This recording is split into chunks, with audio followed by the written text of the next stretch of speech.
రైతులకి రకరకాలైనటువంటి ప్రయోజనాలు చేకూర్చే పనిచేస్తున్నారు. విత్తనాల్లో సబ్సిడీ, ఎరువుల్లో సబ్సిడీ, లేకపోతే కనుక కొనుగోలుకి సంబంధించిన మద్దతు ధర, పెట్టుబడి సాయం అంతా బాగానే ఉంది. కానీ అసలు సమస్య ఏంటి? కూలీలు దొరక్కపోవటం, టెక్నాలజీ అందుబాటులో లేకపోవడం, అందుబాటు ధరల్లో లేకపోవడం. ఇప్పుడు దుక్కి దున్నాలి అంటే ట్రాక్టర్ కాస్ట్ ఎక్కువ అవుతుంది. అట్లాగే విత్తనాలు చల్లడానికి మనుషులు దొరక్కపోతే డ్రోన్స్ వాడచ్చు, దానికి కాస్ట్ ఎక్కువైపోతుంది. చిన్న కమతాల రైతులు ఎక్కువ మన ఇండియాలో. అంటే చిన్నపాటి అరెకరం, పావెకరం, ఎకరం ఇట్లాంటి దానికి ఈ టెక్నాలజీ పరంగా ఉండేటటువంటి సరిపోవట్లేదు. ప్లస్ ఆ టెక్నాలజీని వాడేటటువంటి మనుషులు తక్కువ ఉన్నారు పల్లెటూళ్ళలో. అవి ఇప్పుడు ప్రస్తుతం దేశంలో కరువైనవి. పల్లెల బేస్డ్ ఎకానమీ కాకుండా మనదంతా పట్టణ బేస్డ్ ఎకానమీ అయింది.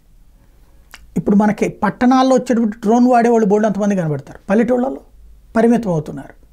పల్లెటూళ్ళకి వెళ్ళి ఉండటానికి ఇంట్రెస్ట్ చూపించకపోవడం వల్ల ఎదురయ్యేటటువంటి సమస్య. ఫస్ట్ ఈ కొత్త టెక్నాలజీ ఈ మధ్యకాలంలో చైనా లాంటి చోట్ల ఏం చేస్తున్నారంటే ఆ చెట్ల మీద ఉన్నటువంటి కాయలు ఇట్లాంటివి కోయడానికి వీటికి కూడా మన దాన్ని ఏమంటారు సోలార్ రేస్ లాంటివి వాడుతున్నారు. అంటే అట్లాగంటే బీమ్ లాగా వెళ్ళి అది కోసేస్తుంది అనమాట. అట్లాంటి టెక్నాలజీలు వాడుతున్నారు. అంటే కొబ్బరి బోండాలు అవి కోయడానికి ఇప్పుడు పెద్ద సమస్య కూర్చుంటుంది. కొబ్బరి బోండాలు తోట వేసుకుంటే సమస్య ఏంటంటే కోసేటటువంటి మనుషులు పరిమితంగా ఉంటున్నారు, అదొక సమస్య కూర్చుంటుంది. అట్లాగే మామిడికాయలు ఇట్లాంటి వాటన్నిటికి కూడా ఇదివరకు సులభంగా జరిగేయని ఇప్పుడు చాలా సాధ్యం అవుతున్నటువంటి పరిస్థితి.